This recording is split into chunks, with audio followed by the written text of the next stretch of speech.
Hi, I'm Malis. For 10 years, my family erased me. No invitations, no birthday wishes, not even a seat at the table. At reunions, they joked about the empty chair. What they didn't know is that the chair they left empty was about to become the corner office. So when they walked into my company last week and asked to speak with the CEO, I simply said, "You'll need an appointment." Before we dive in, where are you watching from, and have you ever felt invisible to your own blood? Let me know in the comments. I read every single one. This isn't just a story. It's a reckoning. I was halfway through finalizing my presentation deck when I saw it. Subject line, Dad's birthday, final head count for Saturday. From Trinity Brooks. CC'd, a dozen people, some cousins I barely remembered, a few family friends, and me, or at least I assumed I was included. Because in the body of the email, my name was nowhere. "Let me know if the rest of the Brooks family is coming," Trinity had typed, as if I were part of the rest. No direct mention. No Malis, will you be joining us? Not even a signature line that suggested she remembered I existed beyond a bloodline. I stared at the screen for a moment, hand hovering over the trackpad. The cursor blinked in time with the pounding in my chest. I'd just closed a 7-figure deal before lunch. My face was scheduled to appear in Forbes' Top Women in Leadership Under 40. And yet, a single, surgically worded family email could still slice me open like I was 13 again, waiting at the bottom of the stairs in a dress Mom said was too much, while Trinity twirled in the living room for Dad's camera.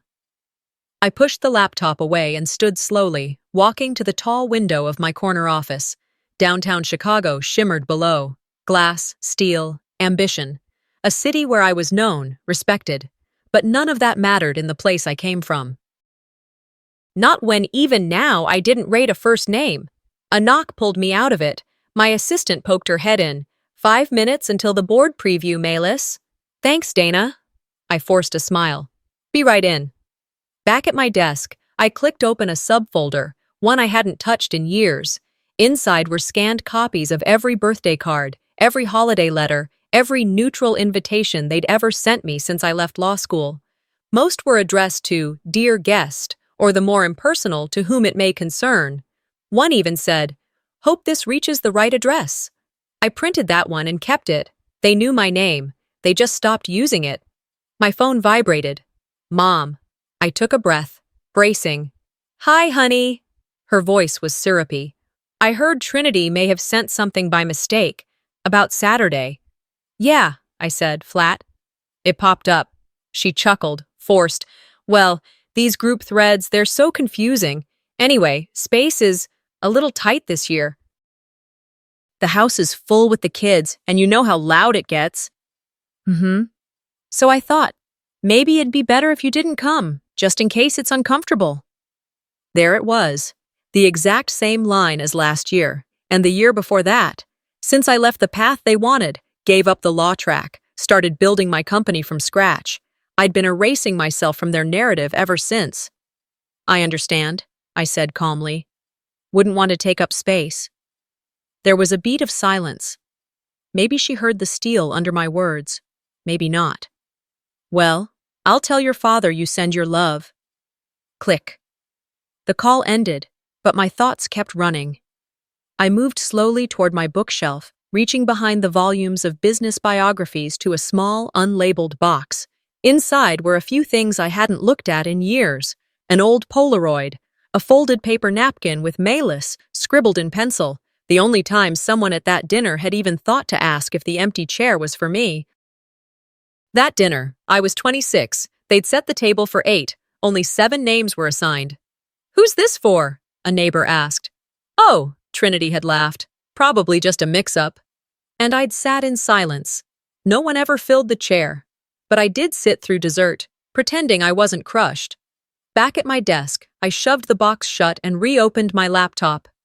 An alert blinked. "New hire orientation. Final schedule approved." I clicked it absently. Scanned the list. There it was. Callista Brooks, age 22, marketing analyst trainee. Trinity's daughter. The blood drained from my face, then came roaring back in heat. So they'll usher in the next generation. bring her into the fold, give her the name, the seat, the birthday cake. But me? Still invisible, still other, still no name. I stared at the screen, fingers frozen above the keyboard. Something shifted in me. Not a collapse, but a coil tightening, a question taking shape. If I was invisible, how did my niece just walk into the company I built? And who exactly gave her the door code? It started with a name on a clipboard. I walked into the main lobby of Brooks Kinsey just after 8 o'clock a.m., coffee in one hand, phone in the other. My heels echoed against the polished concrete as I passed the front desk and nodded to security. Mondays were always brisk, catching up on weekend emails, prepping for exec briefings, but today carried a particular weight. I already knew what I'd see, but I had to see it anyway. Down the hallway, just outside the HR orientation room, a small crowd of interns huddled nervously around the welcome table. Fresh faces, eager eyes, shoes too shiny for real work. Then came the words. I didn't have to lean in to hear them. Let's give a warm welcome to Callista Brooks, niece of Trinity Brooks, who's joining us for the Summer Innovation Cohort, the HR manager announced brightly. A pause, then a low voice from one of the junior analysts standing nearby. Wait, she's related to that Brooks? Another answered. Yeah, but not the CEO. They don't really talk about her. I stood just beyond their line of sight, silent, still. A part of me expected it, but the way it slid out so casually, not the CEO, as if I were some inconvenient footnote, they said it like I was already gone. I didn't interrupt, didn't correct. I simply turned and walked away. Upstairs, in my private wing, the halls were quieter. My team knew not to approach until the daily agenda was set. I passed my assistant's desk, nodded a quick good morning, and stepped into the boardroom. 12 chairs, polished walnut table, each nameplate perfectly centered in front of pristine notepads and engraved pens. Except one. I picked up the last blank card and slowly wrote in, Callista Brooks, intern. Then I walked to the head of the table and sat in my usual seat. The metal plate read, Malis Brooks, Chief Executive Officer. I stared at both nameplates for a long time. There it was. One table, two names, same bloodline, different worlds. But that wasn't the first time they put me somewhere to be tolerated instead of welcomed. 2 years ago came back to me, like a photograph unfolding inside my chest. It was a family reunion gala at the Braddock Country Club. Rented ballroom, white linens, ice sculpture of a dove no one asked for. I'd been working on a merger deal with a partner firm in Dallas. I arrived 2 hours late, still in heels, still answering emails in the Uber from the airport. When I walked into the hall, a few turned to glance. Most didn't. My mother offered a wave like she'd just remembered she had another child. My father lifted his glass in acknowledgement and turned back to his conversation. I searched for my place card. There it was, on a small round table near the restroom, folded cardstock with a single word, guest. Trinity's husband, Greg, spotted me and let out a chuckle. Well, look who made it after all. We weren't sure you'd show. Hope you don't mind. We had to get creative. That seat's all yours. Everything else filled up quick. I smiled tightly. Didn't ask questions. Sat down at the table no one else was seated at, ate chilled salmon, clapped when they gave toasts I hadn't been invited to give, and when they took the group photo, I stood on the edge. Later, they cropped me out. Back in the present, my eyes lingered on Callista's nameplate again. I slid it into position. A reminder. A warning. Before heading into my office, I opened my calendar. The week was stacked. 3 investor calls, 2 product demos, and 1 unavoidable family milestone. Dad's 80th. I hadn't received an invitation. Of course not. But I still called. Malis, my mother answered. Her voice had that half-sweet, half-weary tone she used when she hoped a call would be quick. I wanted to ask about Saturday, I said. The celebration for Dad. Oh, it's more of an intimate thing, she said carefully. You know how tight the guest list is. Callista and the girls will be there, of course, They're the future, after all. The future, I repeated. Well, yes, she continued. We're trying to pass things on to the next generation. Trinity's been so involved, and Callista, she's just such a spark. I paused, just long enough for the silence to land. Understood, I said evenly. One day you'll need an appointment to speak with the one you ignored. She sighed. Don't be dramatic, Milas. You know how sensitive you get. I let that hang for a second before pressing end. Not goodbye. Not see you Saturday. Just end. In my office, the late morning sun spilled across the shelves. I walked to the far corner and looked up at the framed family portrait that had hung there since my first quarter in this building. It was taken 15 years ago at my sister's engagement. Everyone was smiling. Everyone except me.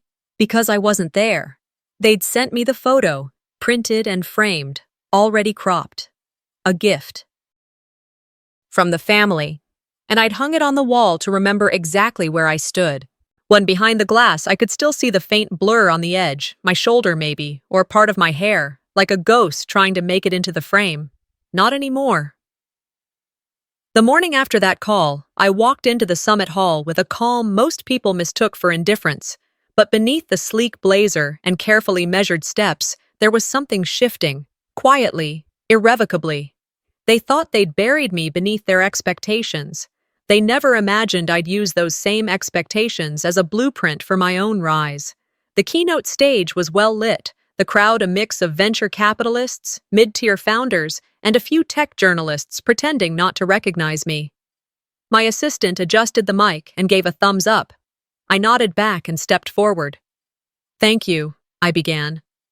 Before we talk about global scale and last-mile innovation, let me tell you about something smaller, simpler. Behind me, a slide appeared. Black screen, white outline of an interface. Boxes, arrows. Color-coded inventory tags. This, I said, was the first thing I ever built. I didn't say how old I was. I didn't say where it came from, but I saw it, clear as day. I was 17, hunched over my dad's desk in the back of our warehouse. While he sorted invoices and my mother yelled at the delivery boys for using the good printer paper, I sketched a simple tool, just a way to keep track of shipments, check in and check out. A digital log before anyone used that word outside of server rooms. Lucas saw me do it. He also saw the prototype sitting on the kitchen table a week before the regional business fair. And when he walked up on stage with the printed screenshots, dressed in a blazer I had pressed for him, he called it his, said it was his idea, his build. I stood behind the curtain and held the actual working file on a thumb drive, waiting for someone to ask, to notice. They didn't. Mom cried when he won. Dad slapped his back and said, "That's my boy." They bought him a steak that night. They never asked me what I'd been working on. Back in the present, I let the moment breathe. Then I turned to the crowd. Sometimes, I said, what's dismissed becomes the backbone of innovation. I didn't say more. I didn't need to. Later that afternoon, after the summit wrapped, I returned home still wearing my heels, even though my feet begged me not to. I tossed the lanyard badge onto the kitchen counter and opened the storage bench in the hallway. An old habit when the weight of my family's silence pressed in too tightly. Inside was a box marked U Chicago.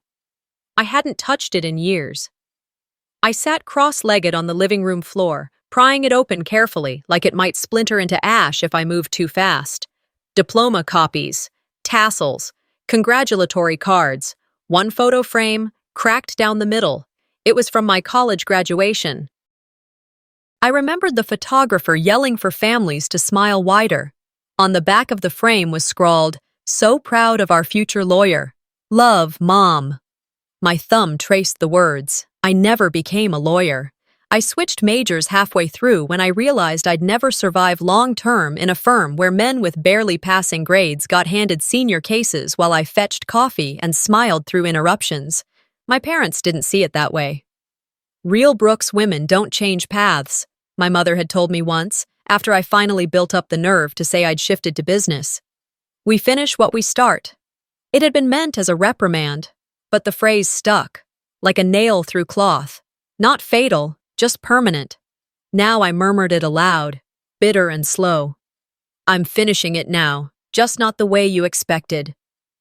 That evening, as twilight painted the skyline outside my apartment's high-rise window, the doorbell rang. Only one person ever used it without texting first. Savannah. She walked in with a bottle of Sierra and a manila folder tucked under her arm. "Do I want to ask what that is?" I said, gesturing to the folder. She kicked off her boots and handed it to me. "Just thought you'd like to know? Cabin in Lake Geneva, your parents' so-called heritage site? It's been quietly listed for pre-foreclosure. No public notice yet." Very hush-hush. I opened the folder. Property docs, price details, lender notes in red. "They didn't tell me," I said. Savannah poured the wine. "Of course not. You'd have saved it, and then they'd owe you. You know they can't have that." I didn't answer right away. I took a slow sip, letting the wine settle while my mind ticked through timelines and probabilities. "How long do you think before they realize who just placed an offer?" I asked. She smiled, but it didn't quite reach her eyes. "Long enough for you to leave your mark."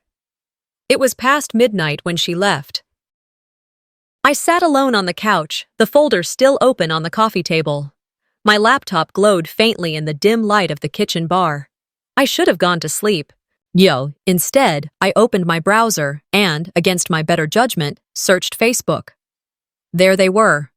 Photos from last month's reunion, my cousin's feed, Aunt Celia's camera roll. Someone had uploaded a whole album titled Legacy in Action. The image stopped me. Callista, on the family deck at the cabin, the same one I had painted over 3 hot mosquito-bitten days the summer before college. She was seated where I used to sit, my spot, if I believed in such things. Caption: 3 generations of leadership. I wasn't in a single photo. I closed the browser, got up, walked to my desk. It took me 12 minutes to draft the acquisition agreement. Another 4 to review. Then I signed it. Let's see how they celebrate legacy when the legacy signs the deed. By Tuesday morning, the contract was fully executed. I stared at the digital confirmation in my inbox for a full minute, letting the finality of it land, not like a victory, not yet, but like a stone settling at the bottom of a deep well. My name was now on the deed to the Lake Geneva property. The same house I had stained the wood floors in, hand-sanded the banisters, been left behind in during summers when everyone else went on yacht trips. It was mine now. My phone buzzed on the countertop, cutting into the stillness. A voicemail. I hit play. Trinity's voice filtered through. "Hey, quick thing. Cousin Libby is starting this boutique design thing, kind of handmade home goods, Etsy but upscale. She has a draft contract with a supplier, and since you work with legal people, right? Could you look it over?" No greeting, no "how are you?" Just business, masked as family. Just another favor tucked into a tone that made it sound like a duty. I played it again, just to be sure I hadn't missed anything. Then I hit delete. As I reached for my coffee, my assistant Madison peeked into the kitchen. "The final paperwork for the Geneva house just landed. Want me to schedule the walkthrough?" "Friday," I said. "At sunrise." She blinked. "Romantic." "Symbolic," I corrected. "And surgical." The rest of the day passed in controlled rhythm, meetings, vendor check-ins, logistics reviews. By nightfall, I'd nearly forgotten the voicemail. Until breakfast the next morning reminded me. Mom had called earlier that week and offhandedly mentioned a small brunch. "Just close family," she'd said. "Simple, no fuss." I should have known better. When I arrived at the venue, a private dining hall at the Lakeside Lodge, I saw valet cars lined up halfway down the block. Inside, the sound of cutlery on china, conversations spilling over coffee refills, and the unmistakable clink of champagne glasses told a different story. Everyone was there. Aunts, uncles, third cousins from Indiana I hadn't seen in years. Even Lucas, who had apparently flown in that morning with his new girlfriend, a woman who wore head-to-toe linen like it was armor. I scanned the long, polished banquet table. Every place was filled, except one, tucked against the edge, halfway obstructed by a rolling service cart and farthest from the view of the lake. The nameplate read, "Guest, Brooks Table 2. Trinity caught my eye from 3 seats away. Her smile was too tight and her wave too quick. "The planner made a mistake," she called, with a little laugh that didn't quite land. "We told them your full name, I swear." "Sure," I said, keeping my voice light. But I didn't sit. Instead, I walked to the buffet, took a plate, piled it with strawberries and blackberries. Just fruit. I stood by the floor-to-ceiling window, watching a boat glide by in the distance. Mom approached, careful smile on her lips. "Sweetheart, don't make a scene." I took a slow bite of berry. "Oh, I'm not the one making it." She opened her mouth to respond, but didn't. She just walked away, not fast, not angry, just resigned. After another 10 minutes of standing and watching, I left without saying goodbye. The air outside was crisper than I expected. I wrapped my coat tighter and made my way down to the lakeside park where Savannah had agreed to meet me. She was already there, coffee in one hand, her dog tugging on the leash with mild impatience. I sat beside her on the stone bench. "It's done," she raised an eyebrow. I handed her the manila envelope from my tote. Finalized title: Lake Geneva property now belongs to Malis Brooks, as of this morning. Savannah let out a low whistle. "You're really doing this?" "No more warning shots," I said. "No more soft landings. This time, they'll find out the way I always did, through someone else." She tilted her head. "Cold." "Correct," I said. I pulled out my phone and opened a blank text. To Trinity. Message: "You'll want to check with your real estate agent. Send." By evening, I'd changed clothes twice, once for the gym, once for the dinner that mattered. It was a strategic event, hosting a curated list of investors and potential merger allies. The kind of table I never got invited to as a kid. The kind of room I now designed. The dining room at Halcyon's rooftop lounge was bathed in soft amber light. There were 12 seats. Each one had a nameplate, gold foil on ivory cardstock. When I reached my seat, I paused for a beat. Malis Brooks founder, owner, host. I sat down. No one else had arrived yet, and for a moment, I just let myself take it in. The clink of crystal, the scent of grilled rosemary from the kitchen, the skyline stretching in twilight beyond the glass. I glanced around the table. They had taught me how to survive without a seat, how to pretend I was full without a plate, how to listen while others took credit and still show up, hoping for scraps of grace. But I had learned more than just survival. Now I build the tables, and I don't forget the name of the person I built them for. The silence after a power move is louder than any applause. But that Monday morning, as I poured myself a lukewarm cup of coffee and opened the stack of weekend mail, silence hit differently. There it was, a box, no return address, but the handwriting on the label was unmistakable. My father's, postmarked 8 years ago. Sent from a town 2 states away, long after he'd fallen ill. Somehow, it had been misrouted, delayed, or forgotten. But it landed on my doorstep now, just when I was deciding whether I still had room left to feel anything. I carried the box to the kitchen island, slid a butter knife beneath the flap, and pulled it open. Inside, an envelope with a graduation card design on the front, faded blue with a tacky gold foil star. Tucked inside was a letter, handwritten, not typed, not signed by my mother for him. It was in his hand. The paper had yellowed at the edges. My fingers trembled, not from fear or anger, but something more fragile, something like longing. And he wrote, "Malis, I didn't always know how to say I was proud of you. You made decisions I didn't understand. You walked away from a path we all thought you'd finish. But you always saw what others missed, even me. If I never told you, thank you." I didn't sob, didn't crumple, just stood there, letting one slow tear trail down my cheek. A quiet release, like air escaping a balloon that had been knotted too tight for too long. I opened my laptop, fingers hovering over the keyboard. I started drafting an email to my mother. Something about the letter, about Dad, about maybe we could talk. But then I saw the blinking cursor, and my fingers froze. I clicked delete. I didn't hit send. I wasn't ready to offer an olive branch just because a ghost had whispered something kind. Later that week, I visited one of our satellite branches unannounced, not because I needed to, but because I knew who was there: Callista. It was a sunny afternoon. The office bustled with interns and junior staff chatting over cold brew and whiteboards. I walked in without fanfare. When I approached her, Callista looked up, squinting as if trying to place me. "Wait, you're that Malis?" she asked. I gave a soft nod. She blinked, clearly processing. "I thought you were just like the ghost story in the family. They always said you used to be smart before you quit." My body didn't flinch, but something in my chest shifted sharply. I stared at her, this young woman with my blood in her veins and someone else's version of me in her mind.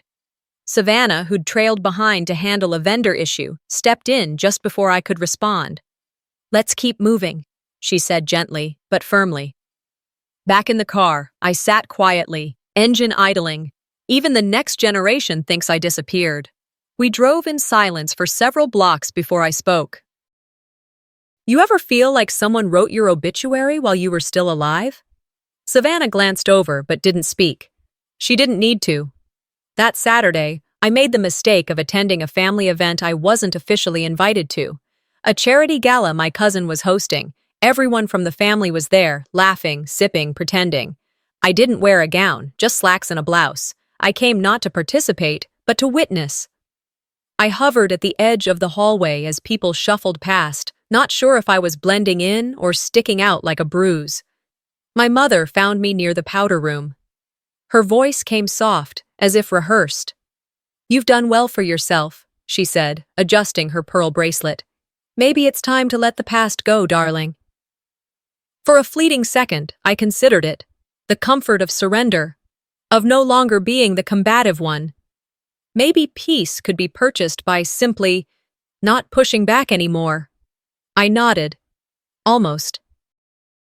Then the lights dimmed and the slideshow began. Images of my father appeared.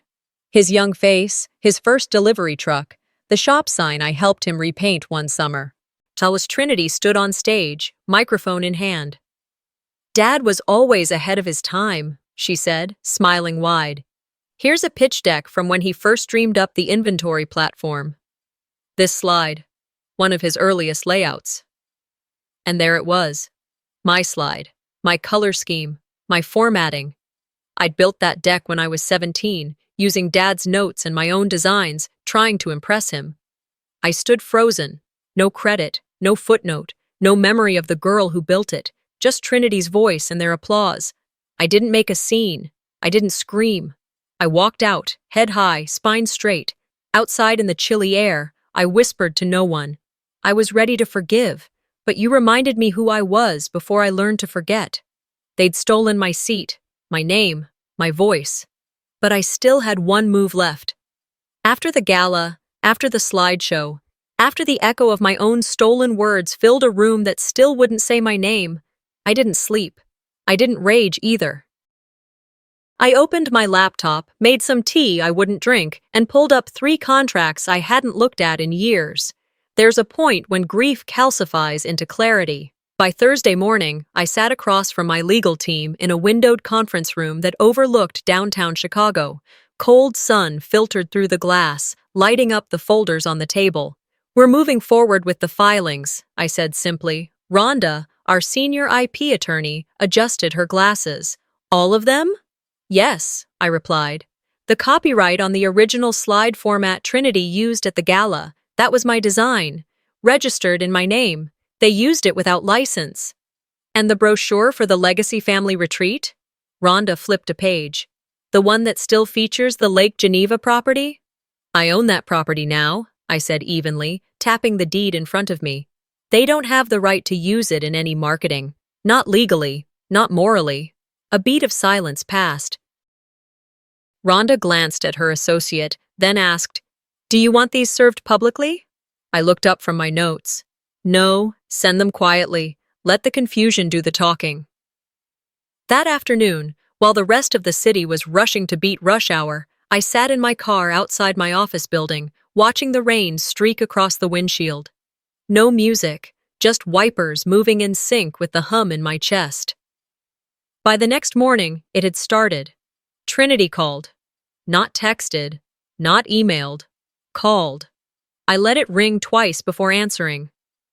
"Why is our lawyer saying we have to pull the entire website?" she barked, no greeting. "Did you file something? Are you seriously doing this?" "I didn't file anything new," I said calmly. "Just enforcing what already existed. You used my work. I simply reclaimed it." "You're blowing this way out of proportion, Malis." I paused, then said flatly, "You erased me for 10 years. That's proportion." She went silent, then hung up. I didn't slam the phone down or cry or pour a drink. I just turned it face down on the table, got up, and went back to my meeting. Within hours, the family group chat lit up like fireworks on the 4th of July. "Lucas, seriously, Malis, legal threats? To your own family?" Aunt Miranda, "This is embarrassing. The site's down. We're getting emails from donors." Trinity, "What are you trying to prove?" I replied once, just once, to the people who used my name while burying it. Then I muted the chat, permanently. For the first time in years, my phone was silent, and I liked it. That weekend, a small tech outlet ran a headline that barely caught national attention. CEO Malis Brooks defends brand against family IP dispute. It wasn't front-page news, but it made the rounds in niche circles, and the comments, they said everything I didn't. One stood out. "Sometimes the black sheep owns the entire field." I took a screenshot and texted it to Savannah. She replied in less than a minute. "Phase 1, complete." I smiled, almost involuntarily, then put my phone away and walked out onto my balcony. Chicago was brisk that night. Wind tugged at my collar, but the city lights shimmered like possibility. They wanted silence. I gave them paperwork instead. By Monday morning, the paperwork had settled. The media had quieted. And I finally had a moment to breathe. Just a moment. I stepped into the lobby of my headquarters, the sound of my heels echoing off the polished marble floor. The receptionist, young, sharp, and barely hiding a grin, leaned in toward me. "Ma'am, there's an unscheduled party waiting. They've been here 20 minutes. Said it's urgent." I didn't need to ask who. I turned toward the seating area, and there they were, my mother, Trinity, and Lucas, all sitting in my building, on my rug, beneath a wall-sized photo of my team accepting the National Innovation Award. My mother had her pearls on, her armor of choice. Trinity looked like she hadn't slept, which for her was rare. And Lucas, he was scrolling his phone, probably crafting the next good brother narrative. "They're refusing to leave unless they speak to the CEO," the receptionist added, her voice low, but tinged with disbelief. I adjusted the strap of my bag on my shoulder. "If they don't have an appointment, treat them like any other visitor."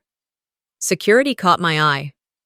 The tall one, James, gave a slight nod and headed their way. I kept walking, past the display cases, past the awards they never knew I'd won, past the people who did know, who had watched me build from dust what my family once threw away. Behind me, Trinity's voice rang out. "You're our sister, Malis!" I stopped. Slowly, I turned. The room hushed. Even the front desk typing paused. "I was your invisible intern," I said clearly. "Your ghost co-founder. Your +1 without a seat." Then I tilted my head, measured. "Now, I'm your CEO." I turned again and kept walking. They didn't follow. Unbeknownst to me, a camera crew from a media outlet was on site for a scheduled feature on women-led tech firms. They caught the whole thing. By lunchtime, it was online. CEO turns the tables on family who shunned her.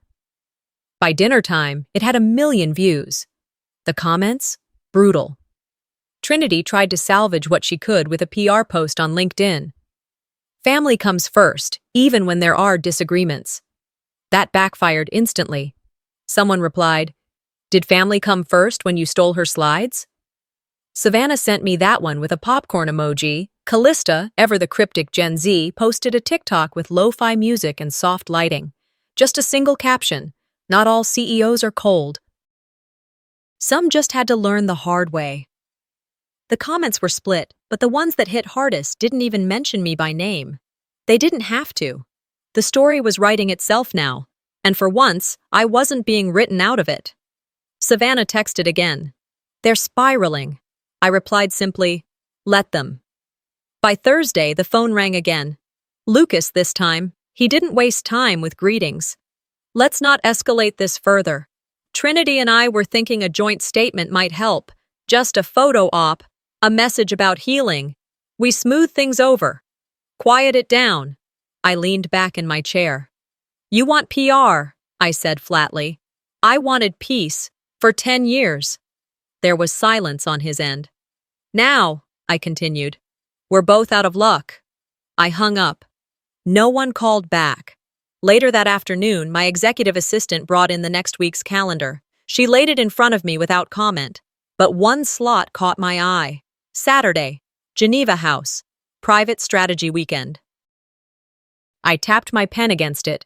Move that to Monday, I said. She looked up, surprised. I'll need Saturday open, I added with a small smile. She nodded and left quietly. Saturday wasn't going to be for business. It was for the reunion, just not the kind they expected. Saturday morning arrived shrouded in a kind of stillness that only came before a storm. Quiet, deliberate, almost reverent. The Geneva lake shimmered faintly behind a veil of rising mist. I stood behind the tall windows of the upper bedroom, the one my father once called the war room, and watched caterers unload crates of glassware while a florist arranged lilies and eucalyptus along the railings of the main deck. Everything looked elegant, controlled, just like I'd planned. Downstairs, Savannah flipped through the clipboard in her hand, checking names, seating charts, catering logistics. She paused and looked up at me. You sure you want to be here when they realize? No, I said, steady. I want to walk in right after. She gave me that sly smile, the kind only a best friend who'd seen all your cracks could manage, and moved on. By 10 a.m., the driveway was full of SUVs and rental cars. Laughter echoed from the entrance, that familiar, self-congratulatory kind my family had always specialized in. Someone held up matching t-shirts. Brooks Legacy Weekend. How original. Trinity's voice drifted through the windows. Don't forget the drone shot at noon! Inside, waitstaff moved fluidly, placing hors d'oeuvres on long walnut trays. The scent of rosemary focaccia and citrus water perfumed the air. Everything had been booked under my corporate subsidiary, nothing traceable to me, just how I wanted it. I stood just out of view behind the curtain, watching. Then it happened. A flustered event coordinator stepped up to Trinity mid-toast, holding a clipboard and looking deeply apologetic. Ma'am? We need the homeowner's signature to finalize the wine license. Trinity didn't hesitate. That's me. Go ahead. The coordinator shifted, uncertain. Actually, no. Only Ms. Malis Brooks can authorize this. For a heartbeat, you could hear the birds outside louder than anyone in the courtyard. Then came the silence, that charged, suffocating kind. Quiet, I stepped out from the deck's side entrance and into view, heels clicking softly on the stone. Hello, everyone. Trinity stiffened, eyes narrowing as if trying to make sense of something that simply couldn't be true. My mother froze mid-sip. Lucas looked away. I thought, Trinity began, voice thin, you were in New York this week. I smiled, small, unbothered. You assumed. That's the problem. I walked past them, heading straight for the table my father used to sit at, long and solid, now dressed with floral runners and polished cutlery. Each seat had a name card. None had mine. I placed a new card at the head. Malis Brooks, founder. I stood beside it. A valet brought forward a folder and placed it gently on the table in front of me. I wanted to share something, I said calmly, my voice carrying easily through the open-air patio. Since it's a celebration of legacy and all. I opened the folder and laid out several printed pages. Slides from events, family brochures, gala invitations, all showcasing family achievements, with my image, my words, my data, all used without consent. One image caught everyone's attention, a photo of a teenage girl in oversized glasses painting the very railing behind me. The caption in a gala slide read, "Building tradition, then and now." "That girl," I said, glancing around, "didn't even get a chair back then, just a brush." I turned to my mother. 10 years, and the only way I've existed in this family is through anonymous slideshows or recycled credit. Trinity whispered harshly, "This is public humiliation." "No," I said, calm and unwavering. "This is clarity." Savannah stepped forward and pressed a button on her laptop. A screen lit up behind me.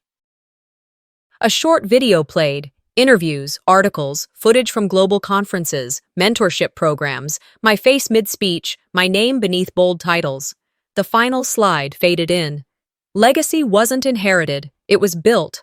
Somewhere to my right, someone gasped softly. Maybe an uncle, maybe an old cousin I hadn't seen in a decade. Trinity's mouth opened, then closed. My mother didn't speak. Her eyes shimmered. The corners creased with something far deeper than shock. Maybe realization. Lucas turned and walked out. I didn't watch him go. I stepped down from the deck slowly. The table was behind me now, voices hushed, the wine license forgotten. Near the end of the lawn, tucked behind a side bush, sat an old folding chair. It was the one they used for overflow guests, often for me. Unlabeled, unclaimed. I walked toward it. Gently, I picked it up and carried it back. When I reached the head of the table again, I placed it directly beside mine. "For the girl who never had a seat," I said softly, more to myself than to them. "She stays with me now." I sat. My mother dabbed at her eyes but said nothing. Trinity left, heels punching the stone path as she stormed off. I didn't follow. I didn't need to. For the first time in this house, I wasn't trying to be seen. I already was. The Geneva house had never been this quiet, not even during winters. I walked barefoot across the hardwood floors, still slick from the caterer's mopping. The sun filtered in lazily through the curtains, touching each room with a softness I didn't expect. I passed the old fireplace where I once curled up as a girl, reading books too advanced for my age. No one ever noticed. Not when Lucas was bragging about some science fair medal, or Trinity was charming guests with stories about her internship. I made my way into the kitchen, still smelled faintly of thyme and roasted almonds from yesterday's menu. I had stood here countless times, hands soaked with dish soap, watching my siblings get praised over champagne glasses, and I blended in with the cleanup crew. On the center island sat a single envelope, creamy paper folded precisely, no address, just my name, written in my mother's unmistakable script. Inside, a note. "I don't know how to apologize for years of absence while being present, but I see you now." Taped to the bottom was a small brass key, worn, familiar. I ran my thumb along its jagged edge, then slipped it into my pocket. No tears came. I didn't need them anymore. By late morning, I found myself walking along the lake's edge, the water calm like glass. A bench stood beneath the willow tree, the one my father used to claim on quiet days. Savannah was already there, 2 coffees in hand, as if she'd read my mind.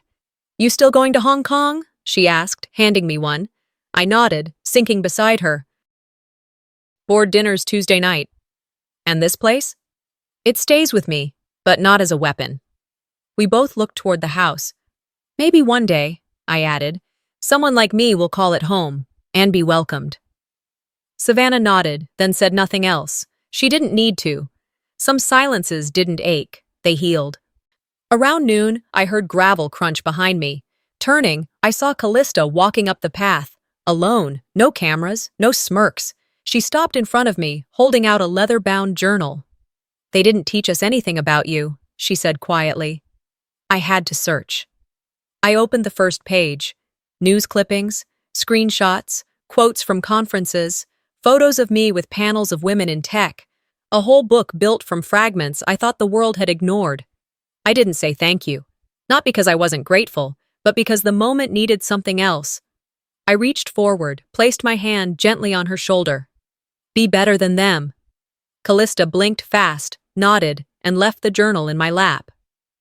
That evening, Savannah drove me to the airport. We didn't say much, just hummed along to the playlist she'd created for road trips, mostly 80s female rockers with something to prove. At the departure curb, she put the car in park and hugged me long, her chin resting on my shoulder. "Don't build walls so high," she whispered, "that you forget where the windows are." I pulled back just enough to look her in the eyes. "I won't, but I'll lock the doors I need to." She laughed, wiped at one eye, and shooed me toward the entrance like a mother watching her kid head off to college. Inside, first-class boarding was already underway. I settled into my seat, boots off, laptop open. The homepage for my company stared back at me. Center screen, a new tab in deep navy blue. The Legacy Initiative. A subheading sat underneath. "We don't just give you a seat, we build you your own table." I didn't smile, but my spine straightened. Mid-flight, I reached into my purse for something to fidget with and found the small velvet box I hadn't opened in years, the one my father gave me on my 16th birthday. Inside, right where I'd left it, was the original prototype chip from the first app I ever built, the same one Lucas used to win that school prize. I placed it beside my boarding pass on the tray table. One, a token from a life where I was always behind the curtain. The other, proof I'd walked through every door by choice. "I'm not the girl they left behind," I said under my breath, looking out into clouds lit by sunset. "I'm the woman they'll never overlook again."